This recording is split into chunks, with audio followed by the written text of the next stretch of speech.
Good evening friends.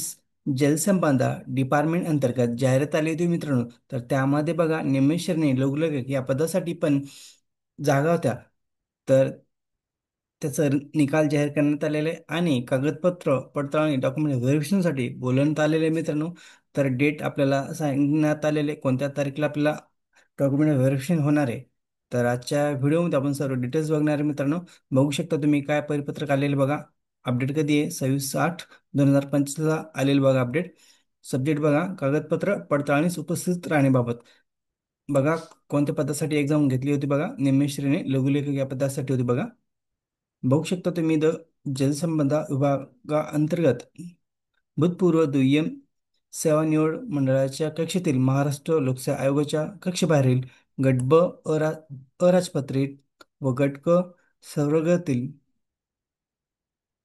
प्रतीक्षा यादी पदे सरसेवेने भरण्यासाठी नियुक्तीबाबतची कार्यवाही परिमंडळ स्तरावर सुरू आहे.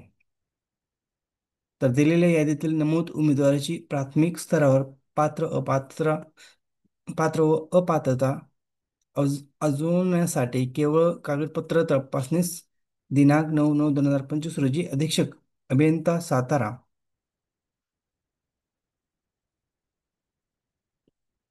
अधीक्षक अभियंता सातारा सिंचन मंडळ व परिमंडळीय अधिकारी कोल्हापूर परिमंडळ कृष्णा नगर सातारा या ठिकाणी 10 वाजता तुम्हाला जायचं आहे मित्रांनो. बघा न चुकता तुमचं डॉक्युमेंट व्हेरिफिकेशन होणार आहे मित्रांनो. तर 9/9/2025 तुमचं डॉक्युमेंट व्हेरिफिकेशन आहे. कोणत्या पदासाठी बघा. निमिषाने लघुलेखक या पदासाठी बघू शकता तुम्ही. सदर कागदपत्र पडताळणी तपासणी अंती पात्र ठरलेल्या उमेदवाराची प्रवर्गनिहाय व समांतर आरक्षणानुसार सद्यस्थितीतील रिक्त पदानुसार अंतिम निवड सूची करण्याबाबत. बघू शकता तुम्ही डॉक्युमेंट व्हेरिफिकेशन झाल्यानंतर परत एक लिस्ट लागेल मित्रांनो तुमची. तर बघू शकता तुम्ही डॉक्युमेंट तुम्हाला घेऊन जायचं सर्व डॉक्युमेंट मित्रांनो. तर ह्या 3 कॅन्डिडेटचं सिलेक्शन झालेलं आहे बघू शकता तुम्ही.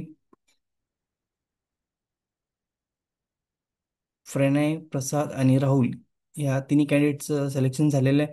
तर खूप खूप अभिनंदन तुमचं तिघाचं. तर डॉक्युमेंट जर क्लिअर असेल तरच तुमचं सिलेक्शन होणार आहे मित्रांनो.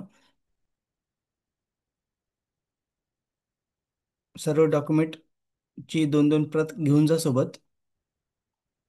परत एकदा खूप खूप अभिनंदन.